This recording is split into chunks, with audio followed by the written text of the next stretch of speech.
జై గురుదేవ్. జై గురుదేవ్. గురుభక్త మండలి అందరికీ నా ధన్యవాదాలు తెలుపుకుంటున్నాను ఈ అవకాశం ఇచ్చినందుకు. గురు బ్రహ్మ గురు విష్ణు గురుదేవో మహేశ్వర గురు సాక్షాత్ పరబ్రహ్మ తస్మై శ్రీ గురవే నమః.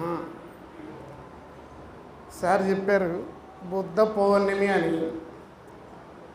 అసలు మన పేర్లే మన నెలల పేర్లే పౌర్ణమిని బట్టి వచ్చినాయి. వైశాఖ మాసము అంటే పౌర్ణమి రోజున విశాఖ నక్షత్రములో చంద్రుడు ఉంటాడు కాబట్టి వైశాఖం. మార్చిలో చిత్తా నక్షత్రములో ఉన్నాడు కాబట్టి చైత్రమాసం అంటాం. కార్తీక మాసములో కృత్తికా నక్షత్రంలో ఉంటాడు కాబట్టి కార్తీక మాసం అంటారు. ఈ నక్షత్రాలన్నీ ఎవరి అయ్యా అంటే చంద్రుడి భార్యలుగా చెప్పుకుంటారు. 27 మంది భార్యలు.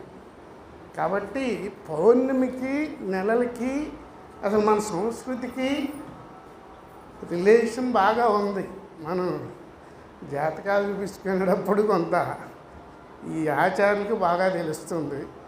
పౌర్ణమి రోజున మీరు చూసినట్లయితే సముద్రం దగ్గరికి వెళ్ళండి, ఆటుపోట్లు చాలా ఎక్కువ ఉంటాయి. అక్కడ ధ్యానం చేయండి, ఇంకా వైబ్రేషన్స్ బాగా ఉంటాయి. ఎందుకనంటే యూనివర్స్లో పౌర్ణమి రోజున గురు శక్తి అంటే మనం ఏ గురువు అయితే అనుకుంటున్నాము, సార్ చెప్పిన గురువు, అంతటా ఉండే గురువు, సత్సిద్ధ ఆనందంతో ఉన్న గురువు, అంతటా ఉన్న గురువు వైబ్రేషన్స్ పౌర్ణమి రోజున బాగా పెరుగుతాయి. దానికి ఎగ్జాంపులే సముద్రపు యొక్క ఆటుపోటును చూడండి. లేదా మీరు షణ్ముఖ ముద్ర వేశారనుకోండి, చెవులు 2 కాళ్ళు ముక్కు నోరు మొత్తం మూసి అనండి. వైబ్రేషన్స్ని సంఖ్య మీరు గమనించవచ్చు. ఆ రోజు ఎక్కువ ఉంటుంది పౌర్ణమి రోజు. అవి మనకి ఎగ్జాంపుల్స్, మనం చూడవచ్చు, మనం ప్రత్యక్షంగా అనుభవించవచ్చు. అందుకని పౌర్ణమి రోజు మనం ఇక్కడ అన్నదాన ప్రసరణ మంచి కార్యక్రమాలు చేయటం నాకు చాలా ఆనందంగా ఉంటుంది. ప్రతి పౌర్ణమికి రావాలని కోరుకుంటాను. కాకపోతే నా జాబ్ రీత్యా కొన్ని ఇబ్బందులు ఉండటం వల్ల రాలేకపోతున్నాను. కానీ అందరూ పౌర్ణమి రోజు మాత్రం ఏ రోజు వచ్చినా ఏ రోజు రాకపోయినా పౌర్ణమి రోజు మాత్రం ధ్యానం కంపల్సరిగా చేయండి. సార్ చెప్పినట్టు ధ్యానానికి ముందు నాకు చిన్న సలహా సార్. తారక యోగం సారు ఆజ్ఞాచక్రం ఎలా ఓపెన్ చేయాలో చెప్పారు. మామూలుగా అయితే తారక యోగం అంటే చక్రాలు శుద్ధి చేసుకుంటూ రావాలి. 21,600 అంశాలు జీవుడు ప్రయాణం చేస్తూ ఉంటాడు రోజులో. ఆ జీవుడికి మన మనసు బుద్ధి చిత్తం అహంకారం కలిపి ఆ జీవుడితో పాటు 21,600 అంశాలు ఒక సంవత్సరం 12 సంవత్సరాలు చేస్తే కానీ మనకి ఆత్మానందం కలగదు, అహం బ్రహ్మాస్మి రాదు. అలాంటిది మరి గురువుగారు మనకి మంత్రోపదేశం చేసి తారక యోగము సింపుల్గా చేశారు. నాకు చాలా ఈ సాంప్రదాయంలో అసలు సాంప్రదాయంలో నాకు నచ్చినటువంటి అతి గొప్పమైనటువంటిది తారక యోగం. సింపుల్గా పైకి తీసుకురావటం, కుండలిని శక్తిని పైకి తీసుకురావటం.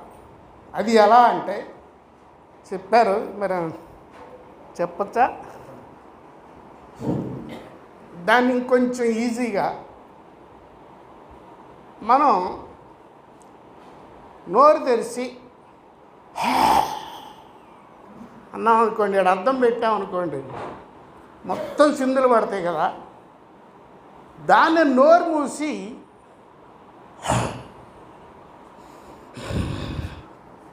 పైకి లాగి పైకి కిందకి ప్రాణాయామం చేయాలి. శ్వాసాయామం కాదు, ముక్కుతో గాలి లోపలికి బయటికి కాదు, ఇది పెరగాలి. వెనక సుష్మన శ్వాస పెరగాలి. బాగా బిగబట్టి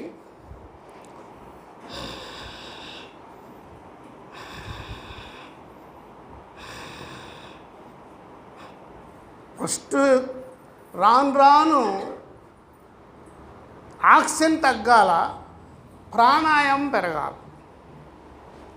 ప్రాణాయామం పెరిగి ఈ ఆజ్ఞాచక్రానికి వచ్చినప్పుడు మీకు సత్ సిత్ ఆనందం అనేవి 3 కలుగుతాయి. వెలుగు కనిపిస్తుంది. సత్తు సిత్తు ఆనందం అంటే ఏంటి? సిత్ అంటే మీరే, నేను లోపల నేనని చూడు. ఆ నేనుకి సత్తా లేదు. ఇప్పుడు సత్తా అంటే ఏంటి? అంతటా నేను ఉన్నాను అనే తెలివి లేదు దానికి, ఆ సిత్తుకి. ఆ సిత్తుగా లోపల నేను నేను అంటున్నాడు చూడు. నేను అంతటా ఉన్నాననే తెలివి లేదు. నేను ఇంతవరకే ఉన్నా, నా భార్యలు ఇల్లు, నా ఇల్లు ఇది, నా ఆస్తులు ఇవి, ఏదో లిమిటెడ్, అనంతంగా లేదు తెలివి. మరి ఎప్పుడు వస్తుంది అనంతంగా? ఈ ప్రాణాన్ని ఇక్కడ తీసుకొచ్చినప్పుడు ఆ సిత్తుకు తెలివి వస్తుంది. ఓహో, నేను అంతటా ఉన్నాను, నేనే అహం బ్రహ్మాస్మి అనే తెలివి వస్తుంది. ఆ తెలివే జ్ఞానం. ఆ తెలివినే జ్ఞానము. ఆ జ్ఞానం కలిగినప్పుడు వచ్చిన ఆనందమే ఆనందం. అది ఆనందం. మిగతా ఈ సుఖం వేరు, ఆనందం వేరు.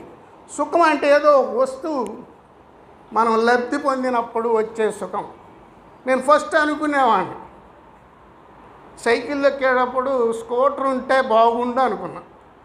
సరే, నాకు దేవుడు ఇచ్చాడు, స్కూటర్ ఇచ్చాడు. స్కూటర్ కొన్నా. కారు ఉంటే బాగుండు, కారు కూడా ఇచ్చాడు. కారు ఇచ్చి నాకు బిల్డింగ్ ఇస్తే బాగు. అవి సుఖాలే, ఆనందాలుగా తాత్కాలికం.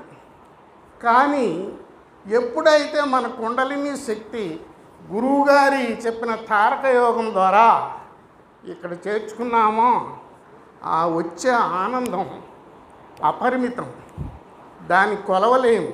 అదే అమృతం. అలాంటి దానికోసమే మనం ఇక్కడికి వచ్చాం. ఆ గురువుగారు నాకు ఒక్క దెబ్బలోనే చూపించారు. ధన్యవాదాలు గురువుగారు. నాకు మీరు సార్ యొక్క హస్తం మంచిది. ఆయన చెయ్యి పెట్టినా, ఆయన మాట్లాడినా, ఆయన స్పీచ్లు విన్నా, ఆయన దగ్గర కూర్చున్నా మనకి అలాంటి వైబ్రేషన్స్ వస్తాయి. నాకైతే అలా అనిపిస్తుంది. మరి మీ అందరికీ ఎలా నాకు తెలియదు, కానీ అది సార్ మాత్రం వదిలిపెట్టకూడదు. ఆ గురుపాదాలని మనం ఎప్పుడూ కూడా వదిలిపెట్టకుండా జీవితాంతం ఆయనతో మనం గడిస్తే మనందరం ఆ ఆనందం నుంచి, అంటే ఆనందం అంటే ఏంటి? సాక్షి జ్ఞానం. ఇంకా నేను నాకు వచ్చినటువంటి అనుభవం చెబుతున్నాను. గురువుగారు ఎలా ఉండాలి? జ్ఞానం 2 రకాలు. అదేం సార్?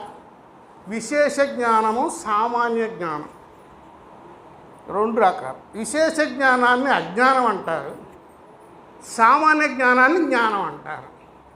విశేష జ్ఞానము, సామాన్య జ్ఞానం అర్థం కావాలంటే, ఇప్పుడు బంగారు వస్తువులు 5 ఉన్నాయి. ఒక రింగు, ఒక ఉంగరము, నెక్లెస్ అన్నీ ఉన్నాయి. ఉంగరం అనేది విశేష జ్ఞానం, నామరూపం ఉన్నది. కానీ దానిలో బంగారం సామాన్య జ్ఞానం. ఏది చూసినా మీరు వస్తువులో బంగారాన్నే చూడాలి, కానీ ఇది రింగు, ఇది నక్షత్రం, దాని ఖరీదు, దాని సైజు, దాని రూపం, దాని నామం చూడకూడదు. సరే బంగారం అయితే బాగానే ఉంది సార్, సామాన్య జ్ఞానం భలే చెప్పారు, బంగారాన్ని చూడాలి, దేన్ని చూడకూడదు, నెక్లెస్ చూడకూడదు, గొలుసు అనే ఆకారాన్ని చూడకూడదు, బాగానే ఉంది. మరి ఈ విశ్వం మొత్తం ఇల్లు కనపడుతుంది, వాకిలు కనపడుతుంది, భార్య కలుగుతుంది, పిల్లలు, ఇక్కడేం చూడాలంటే మీరందరూ దేనితో తయారు చేయబడ్డారంటే చైతన్యంతో తయారు చేయబడ్డాం. అక్కడ బంగారంతో తయారు చేయబడ్డాం. ఇక్కడ ఏ వస్తువు అయినా సరే దేంతో తయారు చేయబడింది? చైతన్య పదార్థం, శక్తి పదార్థం నుంచి వచ్చిన ద్రవ్యరాశులు మనం, శక్తి రూపం నుంచి వచ్చిన పదార్థాలు మనం. పదార్థం నశిస్తే శక్తిలోకి వెళుతుంది, శక్తి మళ్ళీ మారితే పదార్థంలోకి వస్తుంది. సామాన్యం ఏంటి అంటే చైతన్యం. నాకు సామాన్యం ఏంటి? చైతన్యం. సార్కి సామాన్యం ఏంటి? చైతన్యం. మేడంకి సామాన్యం ఏంటి? చైతన్యమే. అందరికీ చైతన్యమే. ఈ గోడకి సామాన్యం ఏంటి? చైతన్యమే. ఆ వాచికి, ఉంగరానికి. అంటే భగవద్గీతలో కూడా చెప్పారు, ప్రతిదీ బ్రహ్మమే. యజ్ఞం బ్రహ్మము, యజ్ఞోపవీతం బ్రహ్మము, యజ్ఞ పాత్ర బ్రహ్మము, అన్నీ బ్రహ్మములే. బ్రహ్మము కానిదేది. ఆ రూపంలో నువ్వు చూస్తే ప్రతిదాన్ని సామాన్యంగా చూస్తే మీకు అంటుకోదు. అన్నం తినబోతున్నాం, అన్నాన్ని నువ్వు తింటున్నా కానీ అన్నాన్ని చైతన్యంగా పరబ్రహ్మంగా చూడు, తిను. అప్పుడు నువ్వు తిన్నావనే ఫీలింగ్ అంటదు. ఇందాక సార్ పట్టు చీర కట్టుకోండి, బ్రహ్మాన్ని కట్టుకున్నాను అనుకోండి, మీకు బ్రహ్మం అంటదు. బ్రహ్మాన్నే కట్టుకుంటున్నా, నేను బ్రహ్మమే.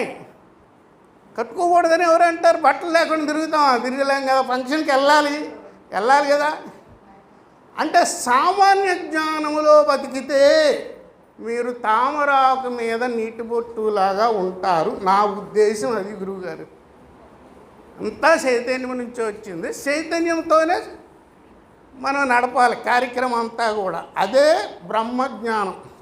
అహం బ్రహ్మస్మి వచ్చినవాడికి అనుభవపూర్వకంగా అదే కలుగుతుంది.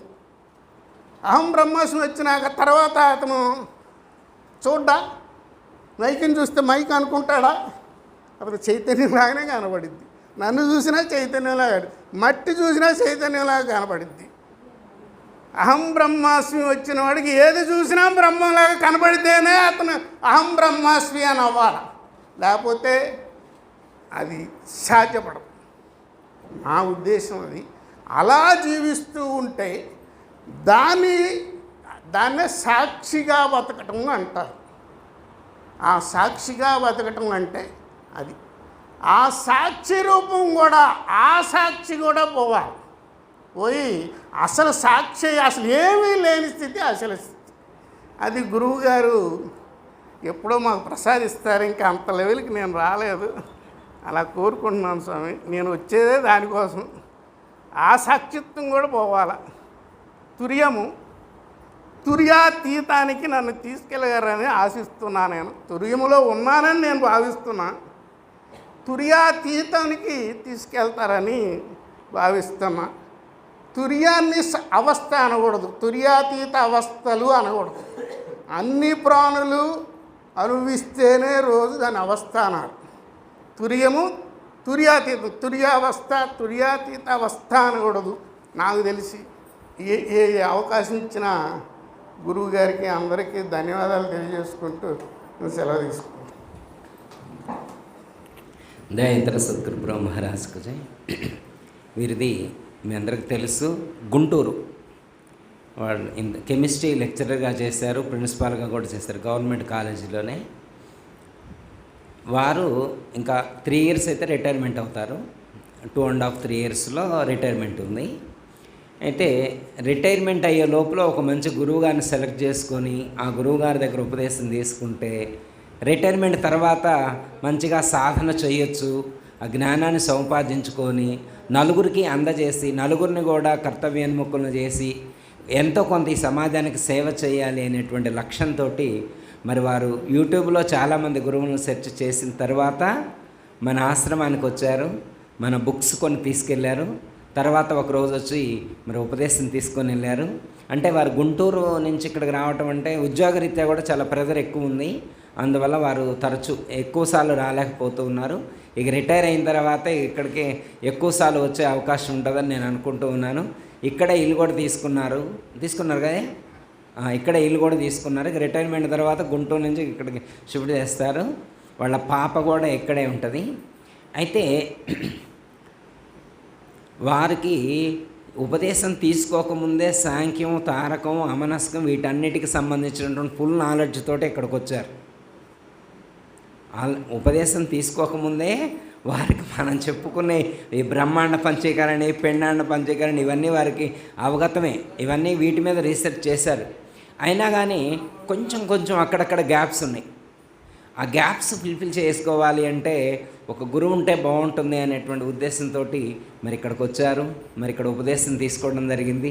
మరి వారికి ఎంతవరకు ఫిల్ అయింది అనేటువంటిది మరి ఆ గురువు గారికి తెలియాలా, వారికి తెలియాలా. అంటే మనం ఈ మార్గంలో ఉండి ప్రయత్నం చేస్తున్నాం కాబట్టి మన గురువు గారి యొక్క అనుగ్రహం అందరికీ కూడా సంశయరహితం చేస్తుంది, లక్ష్యాన్ని చేర్చుతుంది. అందులో వారు మంచి పట్టుదలతో వారు ఏదైనా కానీ సాధించేటువంటి ప్రయత్నం చేస్తారు. వారికి పట్టుదల కూడా ఎక్కువే ఉంది. మరి వారు అనుకున్నటువంటి లక్ష్యాన్ని త్వరగానే వారు చేరుకుంటారు. అందులో ఏమాత్రం కూడా సందేహం లేదు. ఓకే అమ్మా, చాలా చక్కగా వారు చెప్పారు. తారక యోగాన్ని గురించి చెప్పారు కదా, అంటే బేసిక్ ఫండమెంటల్ అనమాట. ఫస్ట్ మనకి కర్మ, భక్తి, జ్ఞానము, వైరాగ్యం ఇవి తెలియాలి. అవి తెలిసిన తర్వాత సాంఖ్యం, తారకం, అమనస్కం, మహావాక్యాలు ఇక్కడ పట్టు సాధించితేనే ఆ పరిపూర్ణానికి సంబంధించినటువంటి సూచన చేసినా కానీ అర్థమవుతుంది. ఇక్కడే పట్టు సరిగా లేనప్పుడు, ఇక్కడే మనం ఫౌండేషన్ సరిగా లేనప్పుడు మళ్ళా చెదిరిపోయే అవకాశం ఉంటుంది. అందుకే మన గురువుగారు ఏం చెప్పారంటే ఫస్ట్ ఎరుకను గురించి ముందు తెలుసుకోమన్నారు. ముందు ఎరుకను గురించి సమగ్రంగా ఆమూలాగ్రము తెలుసుకున్న తర్వాత దాన్ని ఎందుకు ఎడవాలో తర్వాత ఆలోచించు. ముందు అదేంటో తెలుసుకో, దానివల్ల నీకు ఉపయోగం ఉందో లేదో తెలుసుకో. తర్వాత దాన్ని విడిచిపెట్టాలన్నారు కదా, ఎందుకు విడిచిపెట్టాలో తెలుసుకో, అప్పుడు విడిచిపెట్టు. దీన్ని విడిచిపెట్టడానికి పరిపూర్ణం యొక్క అవసరం ఉంటుందన్నమాట. అందుకే గురువుగారు పరిపూర్ణ సూచన చేసి పరిపూర్ణ సంజ్ఞ ద్వారా ఎరుకను విడిపించేటువంటి ప్రయత్నం చేస్తారు. దీనికి మనకి 3 మంత్రాలు చెప్తారు. 1 ద్వాదశి, 2 షోడశి, 3 పంచదశి. ఈ 3 మంత్రాల అర్థం అంటే ఈ మిగతా అంటే మంత్రాలు అవి బట్టి చదివేవి, జపము అవన్నీ ఉంటాయి. కానీ పరిపూర్ణ మంత్రాలకి అలా బట్టి చదివే అవసరం లేదు. జపమాలు తీసుకొని పరిపూర్ణ మంత్రాలు చదవాల్సిన అవసరం లేదు. ఆ భావానికి అనుగుణంగా ఉంటే చాలు. పరిపూర్ణ మంత్రాల్లో చెప్పినటువంటి భావం ఏదైతే ఉన్నదో ఆ భావానికి అనుగుణంగా మనం ఉంటే చాలు, ఇంకంతే. ఆ మంత్రాన్ని చదవాల్సిన అవసరం లేదు. ఆ మంత్ర అర్థానికి అనుగుణంగా మనం ఉండాలి. That's all. ఓకే. దయతల సద్గురు ప్రభు మహారాజుకు అందరికీ జై గురు. మరిన్ని ఆధ్యాత్మిక రహస్యాల కోసం అచల బోధ, ఆత్మబోధ, భగవద్గీత, అలాగే పండుగల్లో దాగిన అర్థాలు, అంతరార్థాల కోసం మరియు యోగము, ధ్యానము మొదలైన అనేక ఆధ్యాత్మిక తెలుగు ప్రవచనాల కోసం క్రింద ఉన్నటువంటి రెడ్ కలర్ సబ్స్క్రైబ్ బటన్ను క్లిక్ చేయండి. అలాగే ప్రక్కనే ఉన్నటువంటి గంట సింబల్ను నొక్కండి. అలాగే ఈ వీడియో మీకు నచ్చినట్లయితే లైక్ చేయండి మరియు షేర్ చేయండి. జై గురు.